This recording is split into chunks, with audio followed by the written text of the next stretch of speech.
Module 2-ലെ chapter 3 ആണിത്. Testing of IC engines. Testing of IC എൻജിനാണ് നമ്മുടെ ലാബിലും ചെയ്യാൻ പോകുന്നത്. ഏതാണ് ഡീസൽ എൻജിൻ്റെ ടെസ്റ്റിങ്. നമ്മൾ എക്സാം കഴിഞ്ഞുള്ള ഗ്യാപ്പിൽ ആ ടെസ്റ്റ് നമ്മൾ ചെയ്യും. അപ്പം അതിനകത്ത് നമ്മൾ കുറച്ച് എൻജിൻ്റെ കുറച്ച് പ്രധാനപ്പെട്ട എഫിഷ്യൻസീസുകളും മറ്റ് അനുബന്ധമായ ഘടകങ്ങളുമാണ് കണ്ടുപിടിക്കുന്നത്. ഉദാഹരണത്തിന് indicator power, break power, mechanical efficiency, thermal efficiency, പിന്നെ ബ്രേക്ക് തെർമൽ എഫിഷ്യൻസി, ഇങ്ങനെ ഹീറ്റ് ബാലൻസ് ഷീറ്റ്, ഇങ്ങനെ വളരെ പ്രധാനപ്പെട്ട കുറച്ച് കാര്യങ്ങളാണ് നമ്മൾ അവിടെ ലാബിൽ ചെയ്യുകയും ഇവിടെ തിയറി പഠിക്കുകയും ചെയ്യുന്നത്. അപ്പോൾ അതിൽ ഏറ്റവും പ്രധാനപ്പെട്ടതാണ് ഇൻഡിക്കേറ്റർ പവർ. ഇൻഡിക്കേറ്റർ പവർ എന്ന് പറഞ്ഞാൽ ഇതിനകത്ത് പ്രത്യേകിച്ച് ഡെഫിനിഷനായിട്ട് കൊടുത്തിട്ടൊന്നുമില്ല. Total power generated by an engine by theoretical. നമ്മൾ തിയറട്ടിക്കൽ കാൽക്കുലേഷൻ ചെയ്യുമ്പോൾ ഒരു എൻജിൻ ഡിസൈൻ ചെയ്യുന്ന പറഞ്ഞാൽ കാൽക്കുലേഷൻ ചെയ്ത് കണ്ടുപിടിക്കുകയാണ് ചെയ്യുന്നത്. ഡിസൈൻ ഉദ്ദേശിക്കുന്നത്, അല്ലാതെ വരയ്ക്കുന്നതല്ല. വരയ്ക്കുന്നതിൻ്റെ പേര് മോഡലിംഗ് എന്നാണ്. അപ്പോൾ കാൽക്കുലേഷൻ എല്ലാം ചെയ്ത് ഒരു എൻജിൻ 100 bhp പവർ കിട്ടും എന്ന് നമ്മൾ പറഞ്ഞു. എന്നിട്ട് അങ്ങനെ അതിൻ്റെ ഒരു സാമ്പിൾ ഉണ്ടാക്കി ടെസ്റ്റ് ചെയ്തപ്പോൾ 80 കിട്ടിയുള്ളൂ. എന്തുകൊണ്ടാണ്? കാൽക്കുലേഷൻ പ്രകാരം എല്ലാം പെർഫെക്റ്റാണ്. പക്ഷേ റിയൽ ലൈഫിലേക്ക് വരുമ്പോൾ ഹീറ്റ് ലോസ് ഉണ്ടാകുന്നുണ്ട്, പിന്നെ ഫ്രിക്ഷൻ ഒരുപാടുണ്ട്. പല ഘടകങ്ങൾ കാരണം നമുക്ക് ഉദ്ദേശിച്ചത്ര ഔട്ട്പുട്ട് പവർ കിട്ടുകയില്ല. നമ്മൾ ശരിക്കും ഇൻഡിക്കേറ്റർ പവർ എന്ന് ഡിസൈൻ ചെയ്ത് എത്രയാണ് 100 വേണ്ടിയാണെങ്കിൽ നമുക്ക് റിയലി കിട്ടുന്നത് 80. അപ്പോൾ ആ 100 പറയുന്നതാണ് ഇൻഡിക്കേറ്റർ പവർ, നമ്മൾ ഉദ്ദേശിച്ച പവർ. അതറിയാവുന്നതുകൊണ്ട് എൻജിനീയേഴ്സ് എന്ത് ചെയ്യും? ഈ ഇൻഡിക്കേറ്റർ പവർ ഇനി കിട്ടാത്തതിന് കാരണമായ ഘടകങ്ങളുടെ കൺസിഡർ ചെയ്ത് എൻജിൻ ഡിസൈൻ ചെയ്യും. അപ്പോൾ കറക്റ്റ് ഉദ്ദേശിച്ച പവർ കിട്ടും. അപ്പോൾ എനിക്കിവിടെ 100 വേണമെങ്കിൽ 100 എനിക്ക് വേണ്ട ബ്രേക്ക് പവറെങ്കിൽ ഞാൻ ഡിസൈൻ ചെയ്യുമ്പോൾ 120 ഡിസൈൻ ചെയ്യും. അപ്പോൾ ഫ്രിക്ഷൻ ലോസും ഹീറ്റ് ലോസും എല്ലാം കഴിഞ്ഞിട്ട് എനിക്ക് 100 bhp പവറുള്ള എൻജിൻ കിട്ടും. മനസ്സിലായി? ഒരു സിമ്പിളായിട്ടുള്ള കാര്യം പറഞ്ഞാൽ ഇത് നിങ്ങളൊരു ബേസിക് നോളജായിട്ട് വെച്ചോ. അപ്പോൾ ഏറ്റവും ആദ്യം വേണ്ടത് തിയറട്ടിക്കലി കിട്ടുന്ന ബ്രേക്ക് പവറാണ്, എൻജിൻ്റെ പവറാണ്. തിയറട്ടിക്കലി കിട്ടുന്ന എൻജിൻ്റെ ഔട്ട്പുട്ട് പവറാണ് ഈ ഇൻഡിക്കേറ്റർ പവർ എന്ന് പറയുന്നത്. അപ്പോൾ ഇൻഡിക്കേറ്റർ പവർ എന്ന് പറയുമ്പോൾ അതിൻ്റെ അടുത്ത് എഴുതേണ്ടത് എന്താണ്? അതിൻ്റെ ഫോർമുല എഴുതാം. ഇവിടെ ഫോർമുല അത്യാവശ്യം. ഗ്രാഫ് ഉണ്ടെങ്കിൽ ഗ്രാഫും, PV ഡയഗ്രാം അല്ലെങ്കിൽ TS ഡയഗ്രാം, അല്ല എന്തെങ്കിലും ഗ്രാഫ് ഉണ്ടെങ്കിൽ കുഞ്ഞ് ഗ്രാഫ്, അല്ലെങ്കിൽ പിന്നെ ഫോർമുല. തെർമൽ നമ്മൾ പ്രോബ്ലമാറ്റിക് സബ്ജക്റ്റ്. അപ്പോൾ ഫോർമുല എഴുതുന്ന ഇച്ചിരൂടെ ഒരു ബലം കിട്ടും നമ്മൾ എഴുതുന്ന കാര്യങ്ങൾക്ക്. അപ്പം PM എന്ന് പറഞ്ഞാൽ ഇൻഡിക്കേറ്റഡ് മീൻ എഫക്റ്റീവ് പ്രഷർ. അങ്ങനെ എഴുതിക്കണം, ഇൻഡിക്കേറ്റഡ് മീൻ എഫക്റ്റീവ് പ്രഷർ. ഇത് ഏരിയ ഓഫ് പിസ്റ്റൻ്റെ ഏരിയ. പിസ്റ്റൻ റൗണ്ടാണ്. അപ്പോൾ 2πr സ്ക്വയർ പറഞ്ഞാൽ തെറ്റിപ്പോയത് π/4d സ്ക്വയർ അല്ലെങ്കിൽ πr സ്ക്വയർ. ഇത് രണ്ടും ചെയ്യാം. ഇത് വെച്ച് ഏരിയ കണ്ടുപിടിക്കുന്നു. ഇത് സ്ട്രോക്ക് ലെങ്ത്, TDC മുതൽ BDC വരെ length, stroke length, number of working stroke, explosions per second. അപ്പോൾ ഇത് ഒരു സെക്കൻഡിൽ എത്ര തവണ എക്സ്പ്ലോഷനാണ് ഉണ്ടാകുന്നുണ്ട്. അപ്പോൾ ഒരു സാധാരണ ഒരു എൻജിൻ സെക്കൻഡ്സിൽ പല തവണ ഈ സ്പാർക്ക് കിടക്കുന്നുണ്ട്. അപ്പം നമ്പർ ഓഫ് വർക്കിംഗ് സ്ട്രോക്ക് അല്ലെങ്കിൽ എക്സ്പ്ലോഷൻ ഇൻ സെക്കൻഡ്. അപ്പോൾ എക്സ്പ്ലോഷൻ ചെയ്യുമ്പോഴുള്ള വർക്കിംഗ് സ്ട്രോക്ക് ഉണ്ടാകുന്നത്. അപ്പോൾ എത്ര നമ്പർ ഒരു സെക്കൻഡിനകത്ത് ഉണ്ടാകുന്നു, എത്ര എക്സ്പ്ലോഷൻ അതുണ്ടാകുന്നു, അതാണ് പറഞ്ഞത്. ലാസ്റ്റ് ഈ ഫോർമുല എഴുതി നിർത്തുക. IP indicator power = PM. PM എന്ന് പറഞ്ഞാൽ മീൻ എഫക്റ്റീവ് പ്രഷറിനാണ് PM എന്ന് പറയുന്നത്. ഏത് mean effective pressure PM.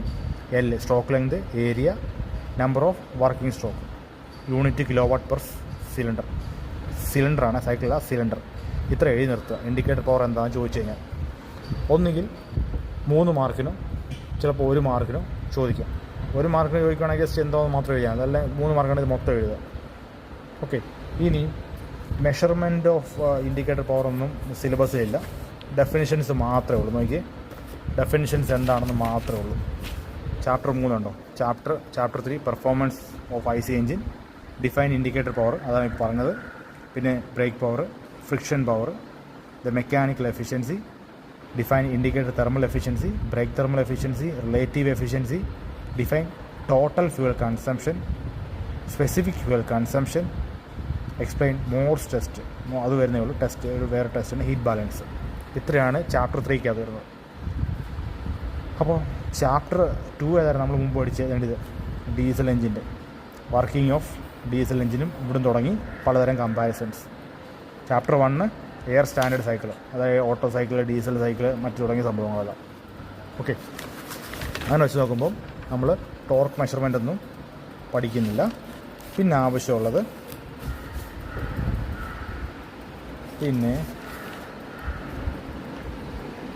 Break power. എന്താണ് ബ്രേക്ക് പവർ? വളരെ ഇമ്പോർട്ടൻ്റ്. ഇപ്പോൾ നമ്മളൊരു എൻജിൻ്റെ കാര്യം പറയുമ്പോൾ, ഇപ്പോൾ നമ്മുടെ ഡോമിനോർ ഇത്ര CC നമ്മൾ പറഞ്ഞത് അല്ലേ, ശരിക്കും അങ്ങനെയല്ല പറയണം. ഇത്ര BHP എഞ്ചിനാണ്, ബ്രേക്ക് ഹോഴ്സ് പവറിൻ്റെ എഞ്ചിനാണ്. ആ ബ്രേക്ക് ഹോഴ്സ് പവറാണ് ഈ ബ്രേക്ക് പവർ ഉദ്ദേശിക്കുന്നത്. അപ്പോൾ ആ ബ്രേക്ക് ഹോഴ്സ് പവർ ഒന്നും അത് ഹോഴ്സ് പവറിൽ പറയും. നമ്മുടെ എല്ലാ കാൽക്കുലേഷനും കിലോ വാട്ടിലാണ് പറയുന്നത്. എന്നിട്ട് ഇത് മാറി, ഇതിവിടെ HP ആകുമ്പോൾ horse power, brake horse power, അല്ലെങ്കിൽ ഇപ്പം ബ്രേക്ക് പവർ എന്ന് പറയാൻ കാരണം കിലോ വാട്ടിലാണ് പറഞ്ഞിരിക്കുന്നത്. അപ്പം output power from the engine. നമുക്ക് റിയാലിറ്റിയിൽ ഒരു എഞ്ചിൻ വർക്ക് ചെയ്യുമ്പോൾ എത്ര ഹീറ്റ് ലോസും കഴിഞ്ഞ് ഫ്രിക്ഷണൽ ലോസും എല്ലാം കഴിഞ്ഞ് ബാക്കി എത്ര ഔട്ട്പുട്ട് കിട്ടുന്നു, അതാണ് ഈ brake power. This is the measure of useful work obtained from the engine. This is the measure of useful work obtained from the എഞ്ചിനിൽ നിന്ന് കിട്ടുന്ന യൂസ്ഫുൾ വർക്കിൻ്റെ മെഷർമെൻറ്റ് എത്ര, ഇത്ര കിലോ വാട്ട് അല്ലെ ഇത്ര HP. In other words it is the output or power delivered by the engine at a particular speed. അപ്പം അല്ലെങ്കിൽ ഇറ്റ് ഈസ് ഔട്ട്പുട്ട്, അത് ഔട്ട്പുട്ടോ അല്ലെ പവർ ഡെലിവറി ആയിരിക്കും ഒരു എഞ്ചിൻ്റെ അറ്റ് പർട്ടിക്കുലർ RPM. ഒരു പർട്ടിക്കുലർ RPMൽ ഒരു എഞ്ചിൻ്റെ പവർ ഡെലിവറിയാണ് ഈ ബ്രേക്ക് പവർ എന്ന് ഉദ്ദേശിക്കുന്നത്. ഈ formula BP × 2πNT kilo watt. അപ്പം 2 എന്ന് പറയാൻ പയ്യൻ N എന്തുവാ, N സ്പീഡ്. T എന്താണെന്നറിയില്ല, T ആണ് ടോർക്ക്. അപ്പോൾ ടോർക്ക് ന്യൂട്ടൺ മീറ്റർ ആയിരിക്കും, ന്യൂട്ടൺ മീറ്റർ ടോർക്ക് യൂണിറ്റ്. ഇത്ര എഴുതി വെക്കുക. 2πNT എഴുതുക, N എന്താണ് സ്പീഡെന്ന് എഴുതുക, T എന്താ ടോർക്ക് എന്ന് എഴുതുക, കഴിഞ്ഞു. 3 മാർക്കിനുള്ളതായി. വിശാലമായിട്ട് പ്രത്യേകിച്ച് ഒന്നും ചോദിക്കുകയില്ല. 7 മാർക്കാണ്. ഇതെല്ലാം കൂടെ ഡിഫൈൻ, വോളിയോമെട്രിക് എഫിഷ്യൻസി എല്ലാം കൂടെ ഒരുമിച്ച് ചോദിക്കും. ഇനി അടുത്തത് brake mean effective pressure. If it is assumed that the constant pressure act over the full length of the stroke and produce the same amount of work as is actually obtained from the crankshaft, then it is called brake mean effective pressure. Brake mean effective pressure എന്ന് പറഞ്ഞാൽ ഒരു constant pressure എപ്പോഴും ആ സ്ട്രോക്കിൽ, അതായത് power സ്ട്രോക്കിൽ blast നടക്കുമല്ലോ, അപ്പം മുകളിൽ താഴെ വരെയും ഒരേ പ്രഷറാണെങ്കിൽ അത് and produce the same output, അതേ പ്രഷർ അനുസരിച്ച് ഔട്ട്പുട്ട് തരുവാണെങ്കിൽ അതിനെ ബ്രേക്ക് മീൻ എഫക്റ്റീവ് പ്രഷർ എന്ന് പറയും. Brake mean effective pressure. അപ്പോൾ അതിൻ്റെ ഫോർമുല നോക്കിയാൽ MEP main effective pressure, IMEP indicated mean effective pressure into mechanical efficiency M, where IMEP is equal to PM, indicated mean effective pressure, is the constant pressure assumed to act overall length of the stroke and produces the same amount of work is actually obtained during the complete cycle of the engine. അപ്പോൾ അത് indicator എന്ന് പറയുമ്പോൾ തിയററ്റിക്കലായിട്ട് പറയുന്നതാണ്. Same അതുപോലെ തന്നെ a constant pressure assume to act all over the length of a stroke, ആ സ്ട്രോക്കിൻ്റെ മുതൽ താഴെ വരെ, and produce same amount of work actually obtained during complete cycle of the engine. Cycle complete ആകുന്ന വരെ അതേ പ്രഷറാണെങ്കിൽ അതിന് നമുക്ക് ഇൻഡിക്കേറ്റർ മീൻ എഫക്റ്റീവ് എന്ന് പറയാം. അപ്പോൾ ഇത് തമ്മിലുള്ള വ്യത്യാസം എന്തുവാ? ഇത് കംപ്ലീറ്റ് സൈക്കിളിനകത്ത് ഈ കോൺസ്റ്റൻറ്റ് പ്രഷർ വേണമെന്നാണ് പറയുന്നത്. പക്ഷേ ഇവിടെ നോക്കി actually obtained from the crank ഷാഫ്റ്റിൻ്റെ റൊട്ടേഷൻ, ക്രാങ്ക് ഷാഫ്റ്റിൽ കിട്ടുന്ന ആ ഒരു റൊട്ടേഷനിൽ ഉണ്ടാകുന്ന ക്രാങ്ക് ഷാഫ്റ്റിൽ കിട്ടേണ്ട കോൺസ്റ്റൻറ്റ് പ്രഷർ, അതിനെപ്പറ്റിയാണ് ഇവിടെ പറയുന്നത്. ഇനി അടുത്തത് indicated thermal efficiency. It is important since it is determine how efficiently the fuel or heat of fuel is being used in the engine. By indicator thermal efficiency എന്ന് പറഞ്ഞാൽ it is important since the determination of how efficient, എത്ര perfect ആയിട്ടാണ് ആ fuel കത്തി അത് എഞ്ചിനിൽ work output വരുന്നത്, അത് എത്ര എഫിഷ്യൻ്റ് ആയിട്ടാണെന്ന് അറിയാൻ വേണ്ടിയാണ് ഇൻഡിക്കേറ്റർ തെർമൽ എഫിഷ്യൻസി ഉപയോഗിക്കുന്നത്. ഇൻഡിക്കേറ്റർ തെർമൽ എഫിഷ്യൻ്റ് ഉണ്ട്, ഇത് എഫിഷ്യൻസി സിമ്പിളാണ്, TH ആണ് thermal, I indicator. Is the ratio of work done by the gas in the cylinder. അത് റേഷ്യോ ആണ് work done by the gas in the cylinder energy equivalent of IP to the total energy supplied by the combustion of fuel. അതായത് work done by the ആ ഒരു petrol കത്തി ഉണ്ടാകുമ്പോൾ ഒരു gas ആണ് ഉണ്ടാകുന്നത്. അതായത് ഗ്യാസാണ് എക്സ്പ്ലോഡ് ചെയ്യുമ്പോൾ കിട്ടുന്ന ടോട്ടൽ ഗ്യാസായിട്ട് മാറും, എക്സോസ്റ്റ് ഗ്യാസ്. അത് എത്ര വർക്ക് ഡൗൺ ചെയ്തു ഏത് സിലിണ്ടറിനകത്ത് ആ പിസ്റ്റണിൽ to the total energy supplied by the combustion of fuel. അതായത് total energy supplied by the combustion. അപ്പോൾ ഫ്യൂൽ കത്തുമ്പോൾ ഒരു ടോട്ടൽ എനർജി ഉണ്ടാവും, പക്ഷേ അത് മൊത്തം കൂടെ വർക്കാക്കി മാറ്റാൻ നോക്കില്ല, കുറച്ച് ലോസ് ആവും. അപ്പോൾ ഇത് തമ്മിലൊരു റേഷ്യോ ആണ് ഈ പറയുന്നത്. ഫ്യൂൽ കമ്പഷൻ ചെയ്യുമ്പോൾ the total energy supplied by the combustion of fuel. അതായത് ഫ്യൂൽ കത്തുമ്പോൾ നല്ല ലാർജ് ക്വാണ്ടിറ്റിയിലൊരു ഹീറ്റ് എനർജി ഉണ്ടാവും, പക്ഷേ അതിനെ മൊത്തത്തിൽ വർക്കിലേക്ക് മാറ്റി നോക്കില്ല. Work done by the gas, ആ ഗ്യാസ് മൊത്തം വർക്കാവും ഇല്ല, കുറച്ച് ഹീറ്റായിട്ട് ഒക്കെ പുറത്തു പോകും. അതാ നമ്മൾ ഈ സിലിണ്ടറിൻ്റെ പുറത്തും ഒക്കെ വണ്ടിയുടെ എഞ്ചിനൊക്കെ ചൂടായിരിക്കുക, അത് ആ ചൂട് കുറച്ച് റേഡിയേറ്റർ എടുത്തുകൊണ്ട് പോകും, അങ്ങനെ ഹീറ്റ് ലോസ് ഉണ്ടാവും. അപ്പം അതായി പറഞ്ഞു ഡിറ്റർമൈൻ ഹൗ എഫിഷ്യൻ്റ്ലി ഫ്യൂവൽ അല്ലെങ്കിൽ heat of fuel is being used in the engine. ഈ ഫ്യൂവലിൻ്റെ ഹീറ്റ് എനർജി എത്ര എഫക്റ്റീവായിട്ട് എഞ്ചിൻ ഉപയോഗിച്ചു അതറിയാൻ വേണ്ടിയാണ് indicated thermal efficiency. Energy equivalent to IP per second indicated power energy supplied by the fuel. IP into MP into CV എന്തോ calorific value mass of fuel burned in second, volume in case of gases fuel. ഇപ്പോൾ ഇത്ര എഴുതി വെക്കുക. ഇനി അടുത്തത് brake thermal efficiency. It is the ratio of energy equivalent to brake power to energy supplied by the fuel in same time. It is the ratio of energy equivalent of brake power to energy supplied by the fuel.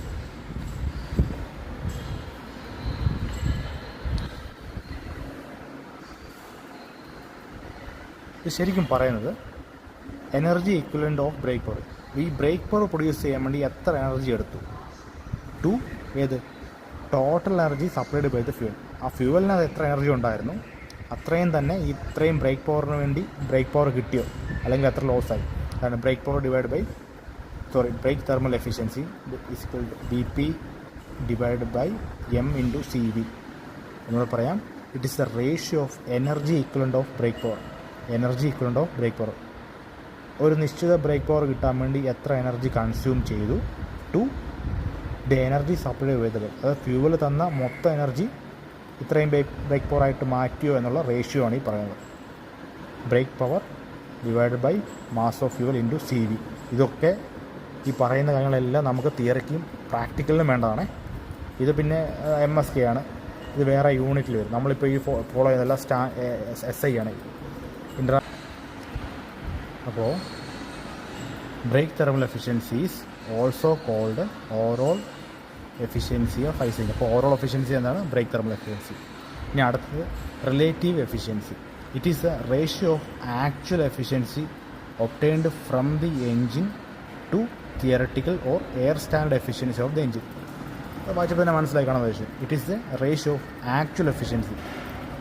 ആക്ച്വലായിട്ട് നമ്മൾക്ക് കിട്ടിയ എഫിഷ്യൻസിയും തിയറട്ടിക്കലി നമ്മൾ air standard efficiency cycle ഉപയോഗിച്ച് കണ്ടുപിടിച്ച ആ ഒരു എഫിഷ്യൻസിയും തമ്മിലുള്ള റേഷ്യോ. അപ്പം indicated thermal efficiency divide by efficiency. ഇത് എഫിഷ്യൻസി സിമ്പിളാണ് എയർ സ്റ്റാൻഡേർഡ്. അടുത്തത് volumetric efficiency. It is a ratio of actual volume of charge taken in to the cylinder. It is a ratio of actual volume of charge taken in to the cylinder reduced to NTP normal temperature pressure condition to sweep volume. Sweep volume എന്ന് പറഞ്ഞാൽ നമ്മൾ calculate ചെയ്ത് കണ്ടുപിടിക്കും. അതായത് ഏരിയയും stroke ലെങ്തും എല്ലാം കൂടി ഉപയോഗിച്ച് പെർഫെക്റ്റായിട്ട് കാൽക്കുലേറ്റ് ചെയ്ത് ഒരു വോളിയം കണ്ടുപിടിക്കും. ആക്ച്വൽ വോളിയം എങ്ങനെ കണ്ടുപിടിക്കുക എന്ന് പറഞ്ഞാൽ നമ്മൾ ഒറിഫൈസ് വെച്ചിട്ട് ആക്ച്വൽ വോളിയം കണ്ടുപിടിക്കും. അതായത് പിസ്റ്റൺ അകത്തേക്ക് എത്ര എയർ വലിച്ചെടുത്തു എന്നത് ഒറിഫൈസിൻ്റെ ഹെൽപ്പോട് കൂടി നമ്മൾ ആക്ച്വൽ വോളിയം കണ്ടുപിടിക്കും. പിന്നെ എൻജിൻ്റെ സ്പെസിഫിക്കേഷൻ വെച്ച്, അതായത് ബോർ ലെങ്ത്, ബോർ ഡയമീറ്റർ, അതിൻ്റെ RPM ഇതെല്ലാം കൂടെ വെച്ച് സ്വീപ്പ് വോളിയം കണ്ടുപിടിക്കും. ആക്ച്വൽ വോളിയവും സ്വീപ്പ് വോളിയവും തമ്മിലുള്ള റേഷ്യോ ആണ് വോളിയോമെട്രിക് എഫിഷ്യൻസി. അതായത് ഈ പിസ്റ്റണ് ഇത്ര വോളിയം അകത്തേക്ക് വലിക്കായിരുന്നു, പക്ഷേ എത്ര വന്നു കയറി ഇത് തമ്മിലുള്ള ഒരു വ്യത്യാസമാണ് ഈ റേഷ്യോ എന്ന് പറയുന്നത്. അപ്പോൾ അതിൻ്റെ പേരെന്തുവാ? Volumetric efficiency. എല്ലാം ഈ റേഷ്യോയുടെ കൂടെ ഇൻറ്റു 100 ചെയ്യുമ്പോഴേ എഫിഷ്യൻസിയിലേക്ക് മാറുന്നത്. എഫിഷ്യൻസി എപ്പോഴും പെർസെൻറ്റേജാണ് പറയുന്നത്. അടുത്തതാണ് എനർജി ബാലൻസ് അല്ലെങ്കിൽ ഹീറ്റ് ബാലൻസ്. അതായത് ഒരു കേസിൽ നമുക്ക് ഇത്ര ബ്രേക്ക് പവർ പ്രൊഡ്യൂസ് ചെയ്യാൻ വേണ്ടി കുറച്ച് ഫ്യൂവൽ കൺസംഷൻ ചെയ്യുന്നു. അപ്പോൾ അതിൽ എത്ര ഫ്യൂവൽ വർക്കായിട്ട് മാറി, കുറച്ച് ഹീറ്റ് എനർജിയായിട്ട് ഹീറ്റ് ലോസായിട്ട് പോകും. മാത്രമല്ല ഈ എൻജിനകത്ത് കുറച്ച് കൂളൻ്റ് സർക്കുലേറ്റ് ചെയ്യുന്നുണ്ടല്ലോ, റേഡിയേറ്ററിനകത്തോട്ട് കയറി വരുന്നത്, അത് എത്ര ഹീറ്റ് കൊണ്ടുപോയി, പിന്നെ അല്ലറ ചില്ലറ കുറച്ച് ഹീറ്റുകളൊക്കെ എത്ര പോയി, അതെല്ലാം കൂടെ കണ്ടെത്തി ഒരു ടേബിളാക്കി ചെയ്യുന്നതാണ് എനർജി ബാലൻസ് അല്ലെങ്കിൽ ഹീറ്റ് ബാലൻസ് അല്ലെങ്കിൽ ഹീറ്റ് ബാലൻസ് ഷീറ്റ് എന്ന് പറയും. In any heat engine and certain quantity of energy is supplied from the fuel in a given time. അപ്പം in any heat engine a certain quantity of energy supplied from the fuel to a given time. അതായത് ഫ്യൂവലിനകത്തുനിന്ന് ഒരു energy, fuel കത്തുമ്പോഴാണ് energy ഉണ്ടാകുന്നത്, ഓരോ given ടൈമിൽ അതുണ്ട്. Distribution of energy അല്ലെങ്കിൽ utilization of heat energy is demonstrated by energy balance. അപ്പം heat energy എങ്ങനെ യൂട്ടിലൈസ് ചെയ്തു, അല്ല അതിനെ എങ്ങനെ ഡിസ്ട്രിബ്യൂട്ടായി എന്ന് കാണിക്കുന്നതാണ് എനർജി ബാലൻസ്. നോക്കിയേ, ഇനി അതിൻ്റെ ഒരു ചെറിയ കാൽക്കുലേഷൻ പോലാണ്. Energy supplied by the fuel. ഇപ്പം നമുക്ക് 1 ലിറ്റർ പെട്രോൾ ഉണ്ടായിരുന്നു, 1 ലിറ്റർ പെട്രോൾ. ആ 1 ലിറ്റർ പെട്രോൾ എന്ന് പറയുമ്പോൾ അതിനെ മാസിലേക്ക് കൺവേർട്ട് ചെയ്യുന്നു. അല്ലെങ്കിൽ 1 കിലോഗ്രാം പെട്രോൾ ഉണ്ടായിരുന്നില്ല, അല്ലെങ്കിൽ 1 കിലോഗ്രാം ഡീസൽ ഉണ്ടായിരുന്നു. അപ്പോൾ ഏതൊരു ഫ്യൂവലിനും കലോറിഫിക് വാല്യൂ ഉണ്ട്. നമ്മൾ കലോറി എന്ന് പറയത്തില്ല, ആ കലോറിഫിക് വാല്യൂ ഉണ്ട്. അതായത് കലോറിഫിക് വാല്യൂ എന്ന് പറഞ്ഞാൽ 1 കിലോഗ്രാം ഫ്യൂവൽ ഫുൾ കമ്പഷൻ ചെയ്യുമ്പോൾ, പെർഫെക്റ്റായിട്ട് കമ്പഷൻ ചെയ്യുമ്പോൾ എത്ര ജൂൾ എനർജി ഉണ്ടാകുന്നു, അതാണ് ഈ പറഞ്ഞു വെക്കുന്നത്. അപ്പം 1 കിലോഗ്രാം ഫ്യൂവൽ അതിൻ്റെ കലോറിഫിക് വാല്യൂ മൾട്ടിപ്ലൈ ചെയ്ത് കിട്ടുന്ന അത്ര എനർജിയാണ് സപ്ലൈ ചെയ്തിരിക്കുന്നത്. അപ്പം 1 കിലോഗ്രാം പെട്രോളോ ഡീസലോ കത്തി ഇപ്പോൾ ഇൻറ്റു CV ചെയ്യുമ്പോൾ, കലോറിഫിക് വാല്യൂ ചെയ്യുമ്പോൾ ഇത്ര ജൂൾ പെർ സെക്കൻഡ് അല്ലെങ്കിൽ വാട്ട്സ്, ഇത്ര energy supplied by the fuel ഇത്രയുമാണ്. അതായത് M × CV. ഇനി അടുത്ത എനർജി ഡിസ്ട്രിബ്യൂഷൻ നോക്കി. എനർജി ടു BP, അതായത് ടോട്ടലിനകത്ത് നിന്ന് ഈ ഒരു ടോട്ടൽ എനർജിക്കകത്ത് നിന്ന് എന്തുവായാലും എനർജിയാണല്ലോ വർക്കായിട്ട് മാറുന്നത്. അപ്പം അത്രയും ഹീറ്റ് എനർജി ബ്രേക്ക് പവറായിട്ട് മാറും. കുറച്ച് ക്വാണ്ടിറ്റി എനർജി ബ്രേക്ക് പവറിലേക്ക് മാറി. ഇപ്പോൾ ബ്രേക്ക് പവറിൻ്റെ യൂണിറ്റ് എന്താ? ജൂൾ പെർ സെക്കൻഡ് അല്ലെ വാട്ട്സ്, ഇത്ര വാട്ട്സ് അല്ലെ നമ്മൾ ഇത്ര കിലോ വാട്ട് എന്നൊക്കെ പറയും. രണ്ടാമത് എനർജി ടു കൂളൻ്റ്. ഞാൻ പറഞ്ഞില്ലേ, എൻജിനകത്തൂടെ നമ്മൾ ഒരു ചെറിയ കൂളൻ്റ് ഒഴുക്കി വിടുന്നുണ്ട്. അപ്പോൾ ആ കൂളൻ്റ് എൻജിൻ്റെ ടെമ്പറേച്ചർ ഒരു ഒപ്റ്റിമം ലെവലിൽ നിർത്താൻ വേണ്ടിയാണ്. അപ്പോൾ അതിൻ്റെ സംഭവിക്കുന്നത് കൂളൻ്റ് ഉണ്ട്. അപ്പോൾ കൂളൻ്റിന് ഒരു മാസമുണ്ട്. കൂളൻ്റ് ഏതാണോ അതനുസരിച്ച് ഒരു CP വാല്യൂ ഉണ്ട്. CP എന്ന് പറഞ്ഞാൽ സ്പെസിഫിക് ഹീറ്റ്. 1 കിലോഗ്രാം വെള്ളത്തിൻ്റെ അല്ലെ 1 കിലോഗ്രാം ഫ്ലൂയിഡിൻ്റെ ടെമ്പറേച്ചർ 1 ഡിഗ്രി സെൽഷ്യസ് കൂട്ടാൻ എത്ര എനർജി വേണം, അതാണ്. പിന്നെ ടെമ്പറേച്ചർ ഡിഫറൻസ്, അതാണ് എഴുതിയിരിക്കുന്നത്. മാസ് ഓഫ് കൂളിംഗ് വാട്ടർ, അപ്പോൾ ഇവിടെ കേസ് ഫ്ലൂയിഡല്ല വാട്ടർ, അത് kilogram per second. Specific heat of water അത് kilo joule per kilogram. 1 kilogram വെള്ളത്തിൻ്റെ ടെമ്പറേച്ചർ 1 ഡിഗ്രി കൂട്ടാൻ, ഇത് കെൽവിനിലായ ഡിഗ്രി സെൽഷ്യസോ കെൽവിനോ പോട്ടെ, എത്ര ജൂൾ എനർജി വേണം. പിന്നെ rice in temperature of cooling water, ΔT, rice in temperature of cooling water. അപ്പോൾ ഈ കൂളിംഗ് വാട്ടറിൻ്റെ ടെമ്പറേച്ചർ റൂം ടെമ്പറേച്ചറിൽ നിന്ന് നേരെ 10-80 ഡിഗ്രി എത്തി. അപ്പം 80 - 30, റൂം ടെമ്പറേച്ചർ 30ഉം ഫൈനൽ ടെമ്പറേച്ചർ 80 ആണെങ്കിൽ 80 - 30, അതാണ് ഈ ΔT. അപ്പോൾ ഈ കാൽക്കുലേഷൻ ചെയ്യുമ്പോൾ നമുക്ക് എത്ര ഹീറ്റ് എനർജി കൂളിംഗ് വാട്ടർ കൊണ്ടുപോയി എന്ന് കണ്ടുപിടിക്കാൻ നോക്കും. പിന്നെ അടുത്തത് എനർജി ടു എക്സോസ്റ്റ്.